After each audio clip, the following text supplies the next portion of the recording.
on the couch with Jovi and Dean. So Alright. Season finale. Finale, people. This has been the episode I've been waiting on. My goodness, man. I've been waiting. You know why? Yeah. It is the last video for our season, but we have somebody special. Yeah, man. We have a topic that we'll be touching Yeah, on. man, it's going to be a banger as usual, people. Everyone. And we just want to welcome you back to the channel. And we yes. see the support and the love that you've been giving us. Indeed. And to those who are just watching and not subscribing sooner too. Yes, man. Now you need to subscribe and like and share. And you understand me? I say, yeah, man. It doesn't add up. You can't have over 100 people viewing our videos. Yeah, I know 100 subscribers. I don't understand It's not people. massive. But you don't have to make the maths work, alright? But guys, we have a special guest this evening on the couch with us. But guess what? You have to tune in after the intro to find out who it is. Stay tuned.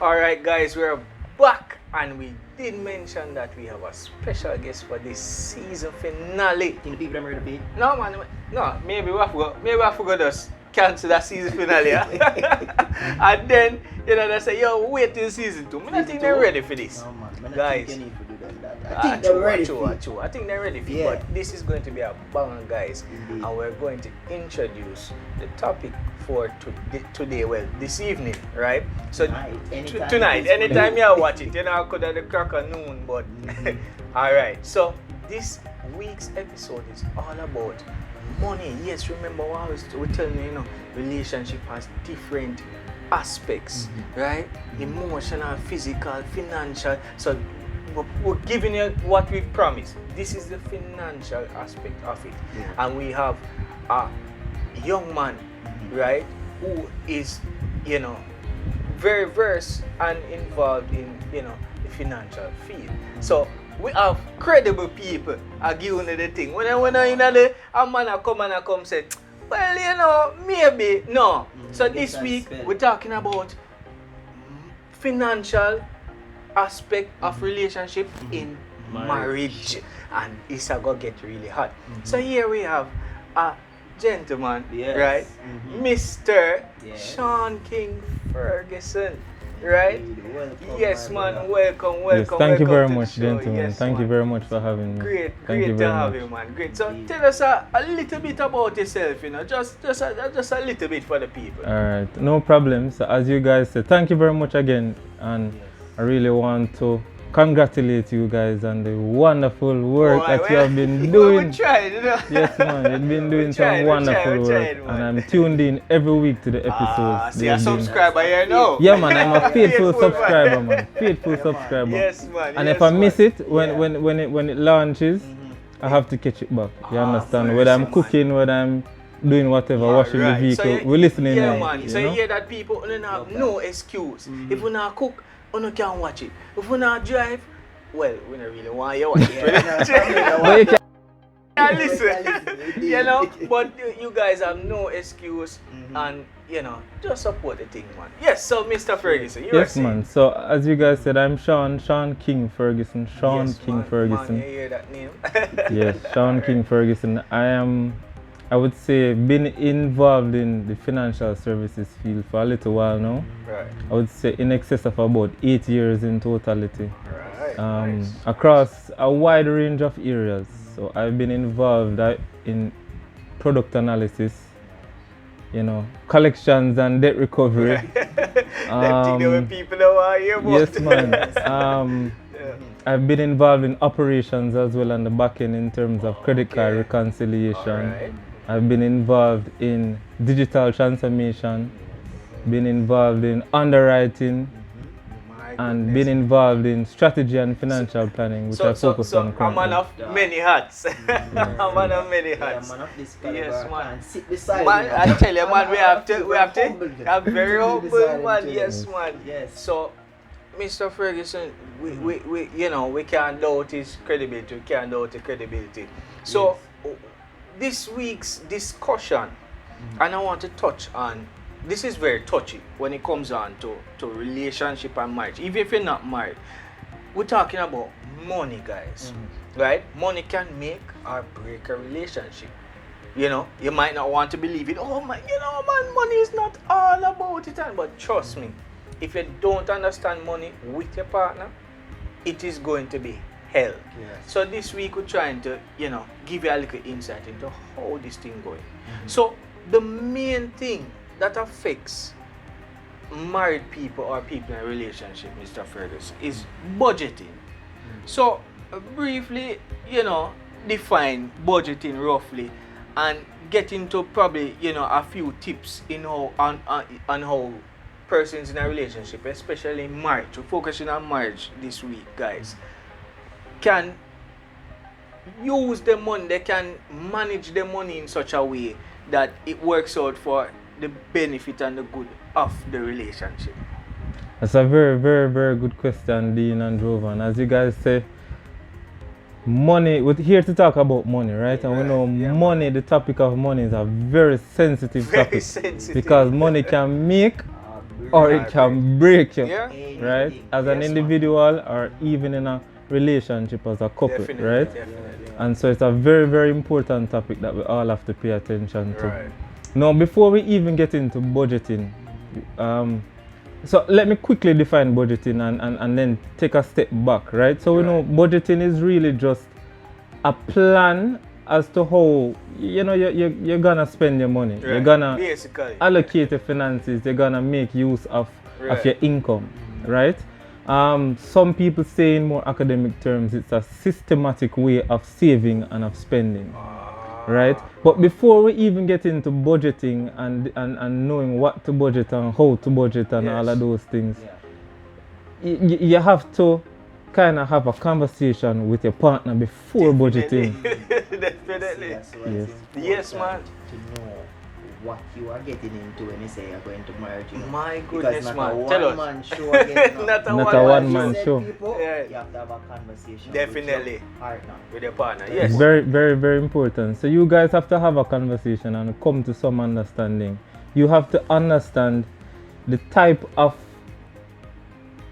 spender and the type of person your partner is as it relates to management of money and use of money. So if you are a saver, you are very disciplined as it relates to money, or maybe your partner is, you need to be conscious of that. Suppose it's a situation where your partner has a challenge wherein every time they walk past a store, Keep them eyes off. them can't, you know, every time them go on Amazon, My them finger doesn't click. yeah, them lose it. Them can't manage them. I say, boy, you know, say a long time I want this and it's a Can't. long time I want that. And so suppose you have a situation where your partner has that weakness then, so to speak, or has a certain level of propensity then, in a more formal way, to not control your spending habits. You guys have to, even before we get to budgeting, because if you create a budget with those things not being ironed out, and you guys, catastrophe. you set it up yourself for failure. Disastrous. Man, disastrous. So you and your partner have to be on the same page in terms of, all right, what are our financial goals? What do you want to achieve as an individual? You know, what do I want to achieve as an individual, career-wise? What plans do we have for ourselves as a couple? You know, when we get children, what plans do we want to put in place? And so, what type of person are you in terms of how you treat money? What do you like? What don't you like? So you have to have that conversation even before you get down into the budgeting, just to ensure that you guys are singing the same song. So Sean, it's not necessarily that you have to, well, of course, as a couple, you have to strive towards things, together. But it's not necessarily everything that you're planning has to be a joint effort. It could also be goals that focuses on the individual, right? But as long as both parties are on the same page, and they agree to say, okay, well, if you want to buy a football, we have to do X, Y, and Z to get this football. Okay. So that makes sense. And that even starts from before you get into the marriage as well. Definitely. Because just imagine 3, 4 months, 6 months before the marriage, you are taking some decisions that might have implications for your marriage when you get into marriage. You're in the relationship but you just get up and say, well, I'm not married as it, so I'm going so let me do buy this. a car, I'm going buy a house, I'm going take on school, I'm going fly to here. So even without before, without considering the person. So it's not even while you're married, it's even before you're married now. Yes, man, it's a habit that you form before, man. So you start to think about now, alright, what kind of, how do I need to consider my partner now? Even though we are maybe not legally married as it, how do I need to take into consideration? This is the person with whom you're going to spend your life. So even though you're not joined legally yet, remember, being quote-unquote married formally, just signing a piece of paper on the line. But it's the relationship that you have that you're married already. Exactly. So, exactly. You mentioned something a while ago in regards to what you do before the marriage, right? So it's extremely important when you have a certain discipline before the marriage. Because I was gonna look at it from this aspect. How important is finance for you as an individual? Because if as an individual you don't see where controlling or is important. Is important. No, you're not ready for buying it. You're not ready.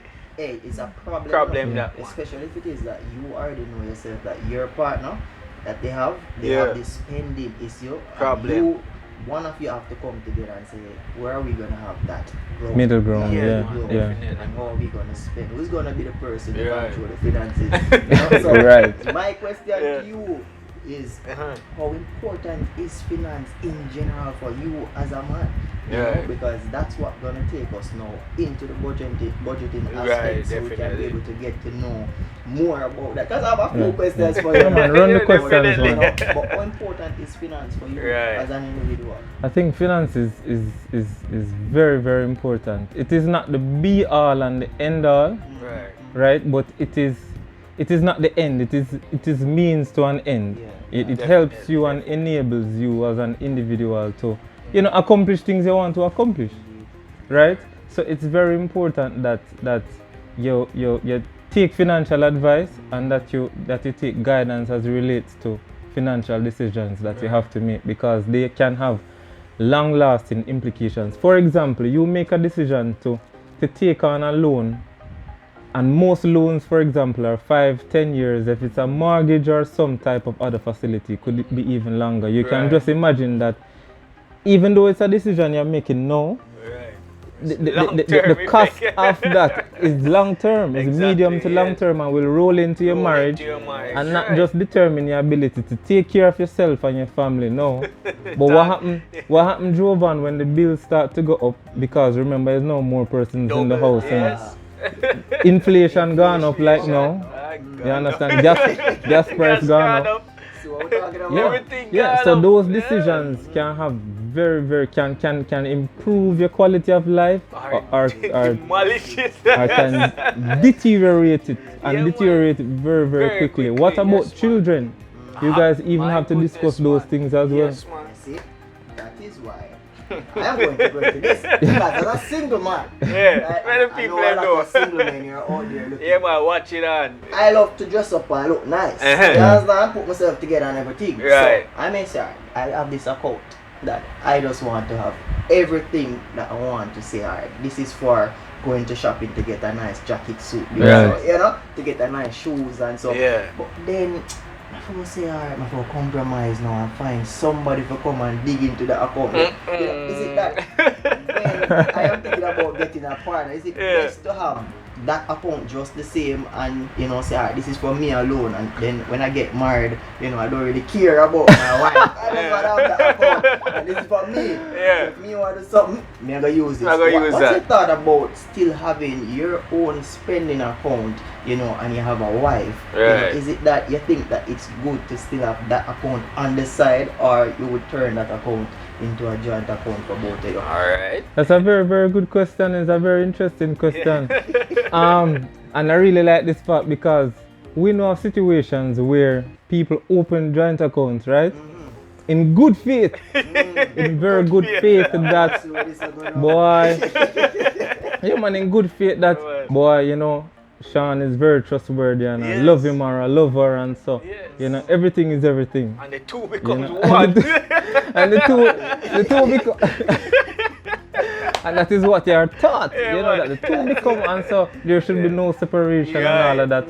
But you have situations wherein, and I know of people personally who they check their account, and I know of a real situation where a woman check her account and no funds are there. My goodness, no. He's moving ahead of me. No, so tracking back now to your question, I personally, and this is my personal opinion now, I think it is okay to maintain your personal accounts. But what I think is even more important now is ensuring that there's transparency between your partner and yourself around that account and any other account that you're having under the couch. No, that is another, that will cause other serious problems in the relationship. Right. So if you think you have a financial problem, you're going to have another problem. Have another financial problem. Transparency, people, is very, very, and I hope you guys been listening in, man. And if you're liking what you're hearing, please like, share,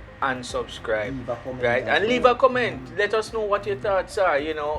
Should you have a joint account? Yo, I don't want a joint account with my family. I'm with my wife. I want to keep my own thing. Yo, me a swagger boy for life. Make we know what's going on. But, it's very important what we're saying here, and we hope that you guys are really learning and taking in what's going on. Yeah, man. And even on that note, right, because you mentioned that it's okay, it's fine for you as a your opinion to have your single account by yourself. But what I look at as well is sometimes if you have that account for yourself and you end up running to some debt, what may happen? Sometimes you may have the joint account, and if you don't communicate with your partner, you may end up going over there. That's why it's good to have two to sign, because you have different things in accounts. You have two to sign on them thing, So what you think? For me, if I am in a relationship and I am looking towards marriage, I would love to have an account that has two to sign. Because what you mentioned is that you heard of a situation where boom, a person just gone. That can be one of the serious implications for a marriage. You have that person in the marriage, boom, they decide, hey, I just want to run off. I can't take it no more, yo. Can't deal with that marriage anymore. So I think that some person may be scared to have a joint account. And it all, as Shawn said, it all boils down to trust people. It all boils down to, is this partner trustworthy? And it also, it's a risk. Everything in life that you take is a risk. But it's a built-in risk. It's a built-in risk. Once you take on a marriage, it's built-in. It carries that inherent risk. You understand? Yeah, exactly. So, because you're really acting in faith, That's what marriage is about. You're really acting in faith. Because how do I know that when alright, let's put financial aspect aside for just a minute. I'll work with this. How do I know that when I lay down to sleep at night time, my wife I stand up over me with that knife and I say, if I bust all up over your throat? Yeah, exactly. You understand? You're in good faith with your wife, thinking that she's so comfortable beside you. You not expect for what me I know and say over here, say, boy, I got dead. And all them something there. No. You understand? So it's just with finances, you have to say, listen, if me, say you save your money at your yard under your mattress, and you have 100,000 a day, you trust in your wife that she won't touch it, even if she knows where it is, right, gentlemen? And you trust in your wife that even if she wants to touch it, she's going to say, honey, me I beg you lend me $1,000 out there. So that's transparency where she can say to you, say, boy, I want the money, I not tell you say I don't want it. But I go call you and say, honey, I borrow $1,000. And the funny thing about it too, to even add, remember, even in a marriage, you know, even when you maintain your personal account legally with your name on it, if you should choose to maintain that, it's really still not your resources again only. So that's the funny thing. Come on now. So no matter how you want, come on now, keep talk an to account them. and maintain that account and legally, split down the really middle. and truly, it is still collective ownership Yes, it's collective of the ownership, resources. Man. So at the end of the day, signing, man. exactly. So at the end of the day, you can't say, boy, mine, this is mine. And that's the mentality you're going to mash up the thing now. Because if you feel like, say, it's my account over here, so I say, oh, I want here, so this is not my money. Because if she say, honey, may I beg you $2,000 out of that account, you mean if you tell me, say, you're not going to give her nothing, mine. Yeah, you don't have more ownership over the account, you know. No, man, you can't. So that is why the talk and the understanding even long before marriage is important, because it sets the foundation, and you will know. It sets the foundation, and then when you get into the marriage now, then that is where now everything begins to kind of execute, but you'd have set that foundation already. One of the things that's also very important for you to discuss is, what kind of debt do you have out there? My goodness. Remember, talk now. Remember, your partner can have debts all over in England, in Canada, in Jamaica, credit card debt, student loan debt, you name it. You name it. Car loan. all sorts of loan shark loans from all over the place. You have to have that discussion with them. Ask them the question. Do you have any obligations outside that I need to be aware of? And you're not asking to say, boy, if you have it, I'm gonna separate from you. No, it's more a question is, how are we gonna tackle it, as I said? How are we going to solve that? How are we going to streamline that to ensure that together we make it work at the end of the day? The thing is, you know, you can't run from debt, right? Unless you're born in riches and wallowing in it. You can't run from debt because, alright, look at it. In order to get a car, if it's a really bad second-hand car you want and you have the money, you can fix it up, fine. But usually, you have to go to the bank to get a loan, you go to the credit union to get a loan, right? Immediately you have a debt to pay back. So that is what you call a controlled debt, in the sense that I have this car and it is doing something for me. It's not that this unrealistic thing or this loose thing where you just wild and you say, yo, my God, just borrow money and I could just do something and then you wonder, oh, you pay. But this is how you thought about this. You put some thought in this. Okay, you've calculated the risk and everything. I'm going to get a car. No, as a responsible person, you're paying back that. That is a debt now that as somebody coming on with, say, boy, I like this youth, I like this girl. Oh, you have a loan. It's a responsible debt, right? It's a debt where nobody now going to say, oh, you take out a car loan. No, something I want to do with it. No, because the fact that you take out a car loan with an institution, it means that you're saying to yourself, boy, I'm going to try to pay this back. You're trying to be responsible. Right? And even sometimes in trying to be responsible, you might even make the decision to take on the debt and you make a right decision. But the partner still has to know, because what's going to happen is that what is going to happen when you get married is that any card can play. You can get up one day, you can lose your job, or wherever your income comes from, your other sources of income can dry up. Your investments can just collapse just like that. And so you as a partner, you have to have that sense of awareness to know that, okay, what is the risk that we are exposed to as a couple? Because it's not you the individual that has it, it is us as a couple that are really carrying this risk exposure, this debt exposure, right? So in the event, for example, you know, something goes wrong or something goes bad, this is what I know I will have to step up and support. Right. You know? Yeah. So it is very, very important to kind of. Me hidden loan when everything popped up, everybody are not on the door. And then the debt collector knows. I kick in the door like FBI and they are coming for things that you also own by virtue of the marriage. Right? Yeah, because you are then placed as a guarantor on something. Right. So you are not even thinking about, hey, me have my fridge, me have my no, because them are come feed. Fine, but them are come feed, man. So you have to be on the same page. And one other thing though, even though I said that maintaining the separate account is fine once there's transparency, I think that there's value in the joint account still. Because what happens is that the joint account, Dean and Jovan, kind of fosters and engenders trust. It pushes you. So even if the relationship was down here in terms of trust, no, it is gonna push it to another level to say, if we were holding on to the reins before, we have to kind of take it up a notch because now we have a joint account, so we both have to now trust each other.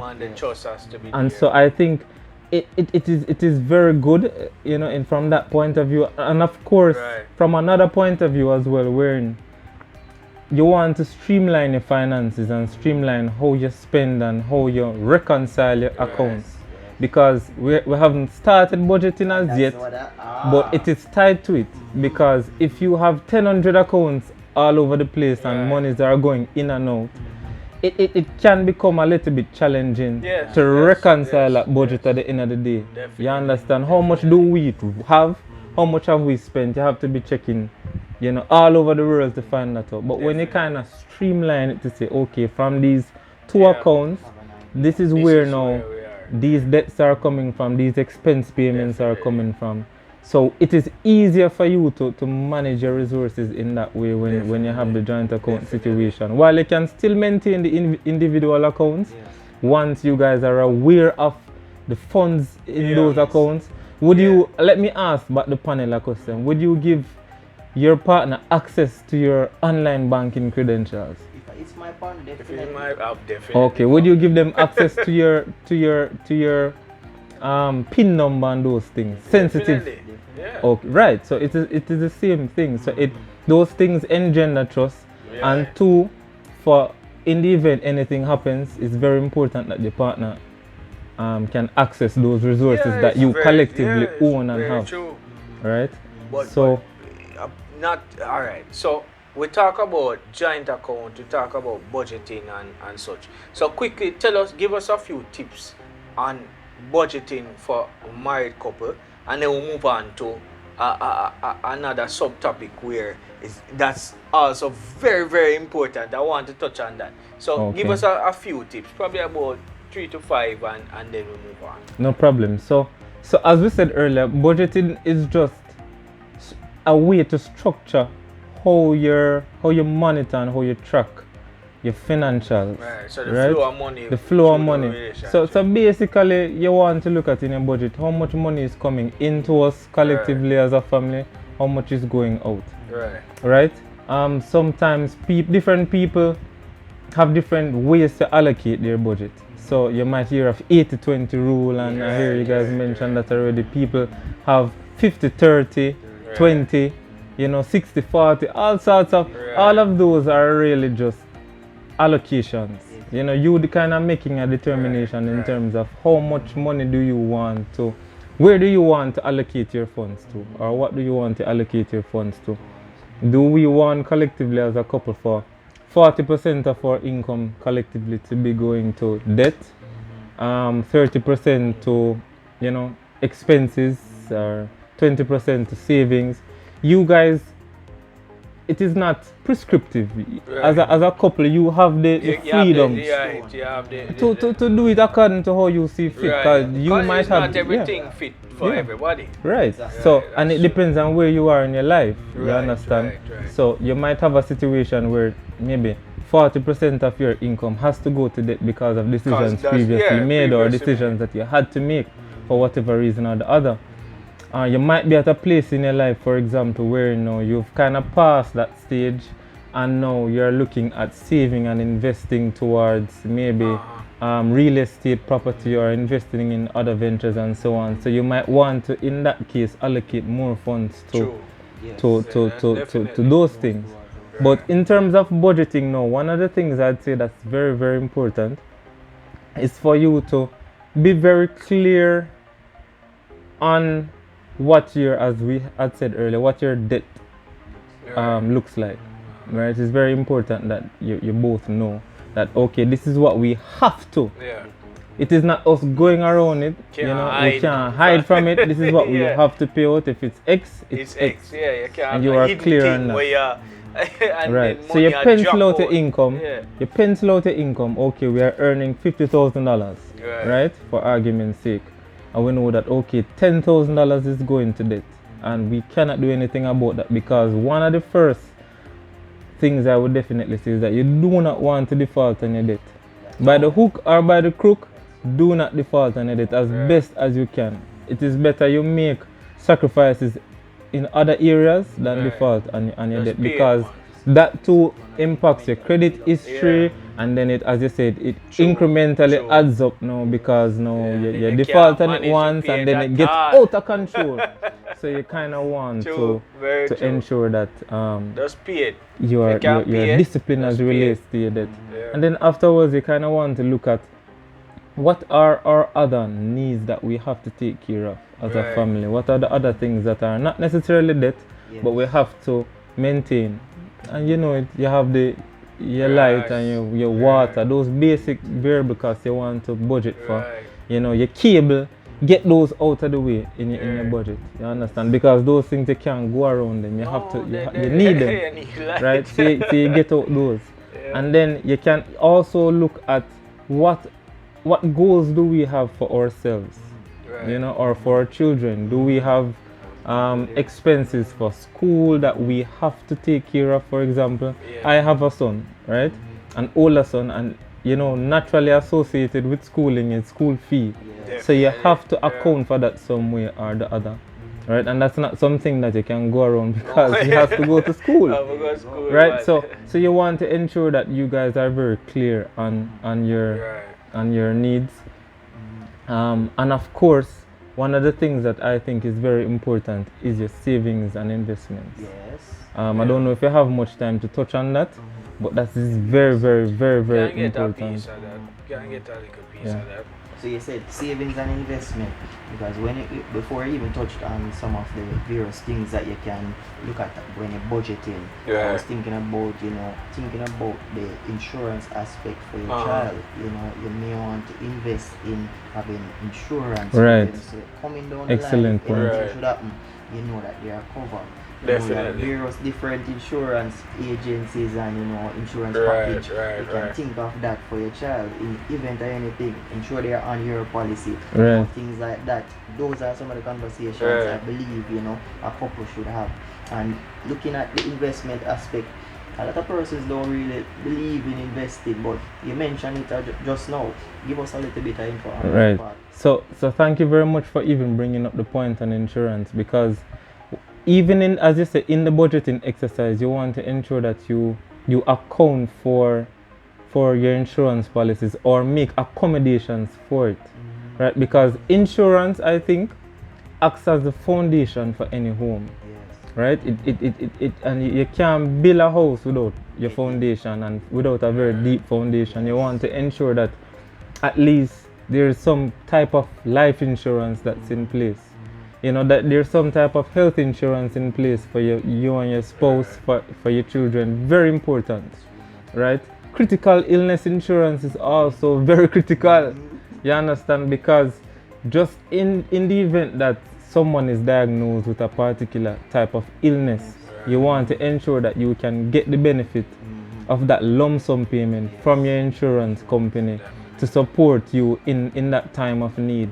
Those things, I believe, from an insurance point of view, are very essential to setting that foundation. And you would have to, as a part of that policy, be paying your premiums, whether monthly or quarterly, and that you would have to account for in your budget to the point that you made, as well as something that is absolutely necessary.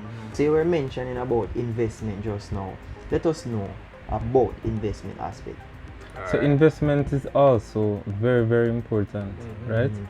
Because it presents an option as a couple for you to gain financial wealth, right? And at the end of the day, as a couple, you want to be financially well. You don't really want to live and be living and be under, as we say in Jamaica, hand to mouth. hand to mouth and Pressure. strain and stress every day. And investment comes in different forms. Yes, Investment, as the name suggests, and we can be very practical about it, is putting in something to get out a greater return. You know, so whether it's a time you're investing, you're going to school because you hope that one day you'll be able to work and be able to cover even the cost of school. You know, same thing. So you have investment options. In your own business. Right. Yeah, man, buying equipment. Investing in your marriage. Invest it, my goodness, hey boy, that's a topic for itself. Boy, we'll get back Shawn on the show because that's very important. Retirement people, that's a different ball game. We need a show for that by itself. I mean, I was going to even touch on the pension aspect. No, that mercy. Talking about your partner, like how important is it for you to say, hey, you can touch on, we can touch on that, you know. We come back to that part, but another video. Another video. Let us see. So even in terms of the investment options now, let's go to the options that are available in the general financial services space, right? Because those are relatively easily accessible. So typically you have stocks that you can invest in, right? You can buy shares into a company, whether a single share or multiple. So you want to invest in these companies that you believe are doing well, of course with the guidance and advice of a financial advisor from the said company, you know, or from multiple companies as well. Usually those companies even send out stock recommendations. So they send out, they do like analysis on the different companies, look at the financials, you get to see, you know, the projections in terms of company performance. So you can make even a decision for yourself as to whether or not you want to buy into that company, because you want to buy into something that is profitable. But even for me, I look at investment, I have a very what they call long-term investment horizon, right? So I don't, you have people who buy and sell, and they buy now and they sell again as the price gone up, you know, or gone down, they buy and they sell. And I'm not that type of investor. You have people who do that and ride the waves and make funds off of it, but I don't really go down into that type of investing. I am more a long-term investor. So I analyze and take a look, and I would advise anyone who is going to invest, you know, read the Gleaner, read a general financial Gleaner, just read on the company generally, just try to get a sense as to what direction they're going in, because really and truly the company could be doing well now or this particular quarter, and then by next quarter, and then 6 months from now everything is different. So you really want to invest based on the fundamentals of the company. Is the company business model strong? When you analyze the company, is the business model strong? What about the governance structure of the company? When you look and do your research, is the company setting up itself for success? So you know that even if the company is not necessarily hot right now, you see based on their strategy and the way how they're structured, that they are a good long-term investment. You see the vision with the company and you can invest. And you also even have options such as unit trusts that are out there as well. You might be familiar with unit trusts. So a unit trust really is where the investment company now takes the funds of multiple different investors and invest it across what I would say now sectors. Different sectors, different industries, right? So what it does, it helps to diversify your risk as an investor without you having to invest in individual companies to diversify your investment. So rather than investing in a bank and then you go over here and you buy a stock in a manufacturing company by yourself, the unit trust takes on that risk to diversify your portfolio, and it presents a very good option. I open a year, and I mean, you know, some big terms, a shootout and thing, but I open to get in the essence of it that, you know, investing as a couple, as a married couple, is it's paramount. You have to invest in something, right? If you want to you know, beef up the resources of the marriage, you know, of the relationship, there has to be some form of investment. What can you do? You know, am I going to invest in myself? You know, go back to school? Am I going to start a company and pump some money into it because I see where this company can take us to higher heights? Right. You know, am I going to invest in a financial institution? You know, there are different ways to invest, right, so that it can benefit your marriage. And that's why it is very important to know how to budget, because budgeting will help you to be able to know you're going to invest, where the money is going to come from, and push into that investment. And sometimes the profit that you make from these investments, you know, when you get back these dividend checks, you're able to put it back. If you want to decide, you can place it back in that and be able to get more. Excellent point. You understand? So it's a very important thing. Very important. And that's why you have to know, even the business part, you say if you want to start a business, you must start with a capital. Yes. So if you don't save, you don't budget well, you can't start. You're not going to be able to start in your business, can't invest, you know, and you're going to have problems. And then one of the things about investment as well, any type of investment, is that you have to be consistent. You have to be consistent. If you're not consistent, you're going to find yourself into problems. And one of the things that the budgeting helps with is it helps you to build in discipline into the way you manage your finances. So one of the things about investments is that you want to, even in investing, you don't want to leave it up to chance and your voluntary investing. You might not be able to do that all the time, but it is, as once you are able to, and when you look at your finances, it is best to automate even your investments. So you're investing in unit trust and in all of these things, stocks and bonds. You want to, similar to the way you treat your savings, and you take it out automatically, where you can set up a salary deduction or some kind of standing order. You do the same thing even with your investments. So you you say, all right, this $10,000, this $5,000, this $2,000 every month. I'm sending it straight there. That strategy now allows it to feel more, what you'd call it, systematic than strenuous on you to say, Lord God, now I've got to take out 10 grand. We're going to put it in something. No, man, you know, some feel like more buy a new tire. And most times that's going to be the case, right? Most times the case going to be, you're going to always deprioritize putting money into something that is voluntary, because you're going to say, but we're not under no pressure. We're not under no pressure. And me invest in a life. I'm going to say, we have to put it in the boy. Right. So you're going to say, boy, if push comes to shove, you know, a long time I want one shoes. You're going up for the shoes. More than likely you're going to up for the shoes. You understand? You say, boy, you know, say a long time I want all one tire, a long time I want buy all one shirt, you know. 2 months now I not buy all one. Every month you might find yourself in a situation where you put it on the back burner and you prioritize other things. So when you set it up in that structured way, it helps you now to get off the ground. You know, and afterwards you kind of get used to it, because it's built into your mindset and into your way. Become a mechanical way. Right, systematic. So the way the loan comes out, it just comes out. They don't even remember it. Exactly. Excellent point, guys, that we're hearing. Really, you know, we could have got more out of this conversation. But guess what? No, I have a final question now that is very burning on the people's hearts. How do you decide who pays what bill in the house? Boy, some people say, you know, the man for us pay everything. And some people say, well, I'm 50-50. You know? Or, so even worse, bro. Sometimes what means that the partner would say, you earn more.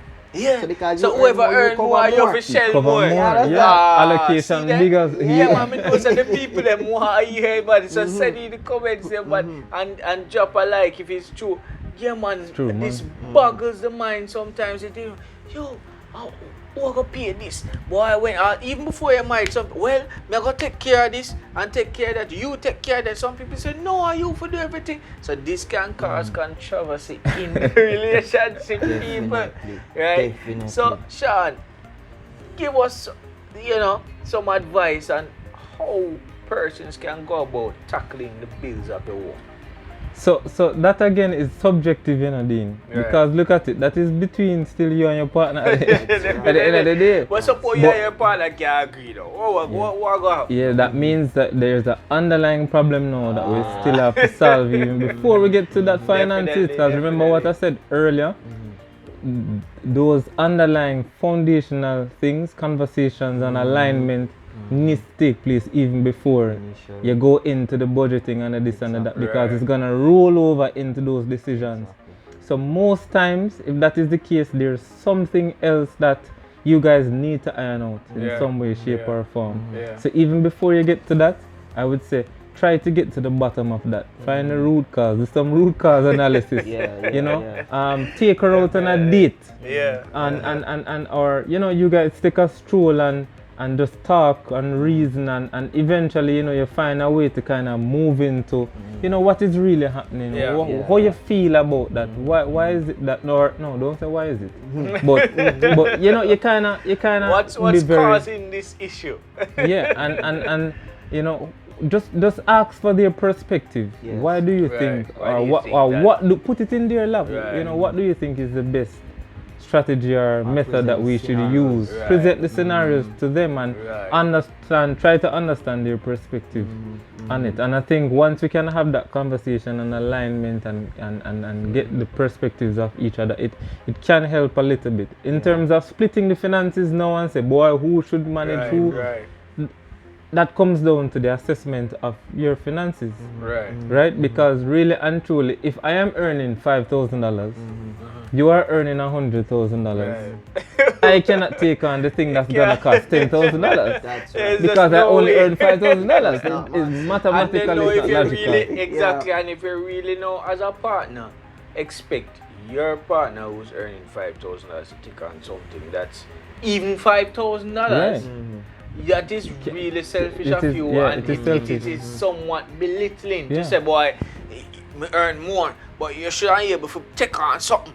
$5,000. You max out him thing. Him not paying no debt from Fame side, and you're gonna make him take on a bill that is $5,000. That's wicked. And unless you're gonna take on Fame debt. And one of the things that's also when we as a couple, if we're going down that line, I think we're also losing. We're getting distracted a bit, and we're not remembering that it is collective ownership. The resources, selfish, man. It is not my income and your income and what me I deal with, and then when the difference leave back, me keep it and do what me feel for do with it. We have to keep that big picture in our heads. Even if I pay 2,000 and you pay 10, at the end of the day is one money in the house. Because any money that's gonna be spent and any decisions that are gonna make gonna have to be collective decisions at the end of the day. So there's no need for the infighting and the this and you. It is what works best for you as a couple. Food cook, you're gonna eat it, don't it? So you're not gonna ask her, who buy the piece of leg here? Who buy the tire? You're gonna mash up the food, because guess what? As the food where I come from, the house. It is like a man saying, say, me buy the fridge. I'm my fun, I'm now make you get no breeze. Everything in the fridge. So on the side there, on my side, and you now get no fun. Turn the fun, sir. No. Once you start going on the line here, bro. Man, that's a dangerous rabbit we hole. know Dangerous. that it means that something wrong that we need to iron out. There's a bigger issue. Breakdown. There's a bigger issue at hand other than money. The foundation shaky. Yeah, man. The Shaky warrior foundation. thing. It's everything, all income, no matter you could, it's ours. Yes. Definitely. Your wife's income is your income and your income is your wife. And so when it comes on to spending from that, especially if it is material in a sense, and it is not, You know, because you might have small things that you might just purchase, but once it is something that you know will shift your financial position. Yeah, man. Yes. Great you know, shift. boy, if I take out this $10,000 when the family depending on this $10,000, Light cut off. the light cut off. You can't do that. You understand? Yeah. You so you have to consult now and say, all right, you know, how you think we should use this 10,000? And one might say, boy, I think we should pay the light. You know, one might say, all right, let us pay this amount on the light, and let us do this. You know, so once it is material, it has to be especially a collective decision, and even those things that are small you can add up to, you know. Yes. So if you do 10 small things, you can add up to more than that. Spend 1,000 10 times that amount, 10 grand. Yeah, you understand? Yeah, that's man. But guess what now? You have some females that say, what is yours is mine, what is mine is mine. But guess what? That's a different topic. We can't touch on that today. Totally different topic by itself. No, we can't touch that today, people. But it was great having Mr. Shawn-King Ferguson here on the show, on the couch with us, and we appreciate all of the financial advice, and we hope you would have learned some very, very salient points that you can apply to your own situation, because that's why we're here on the couch, you know, to have you gain knowledge so that you can apply it to your life. And we're not going to tell no foolishness. What we are going to task you with as a responsibility, or as one of the questions that we want you to answer, is what is it that you believe is important in a relationship as it relates to budgeting, investment, that's the most insurance. important thing. Tell me what you think is the most important thing in all of that, because he mentioned, you know, you have to communicate, you have to ensure that you have discipline, and you have to look at the different things that it's going to keep that relationship going. But we want you to tell us what are some of the things. What's your thought? Do you think that having a joint account really makes sense?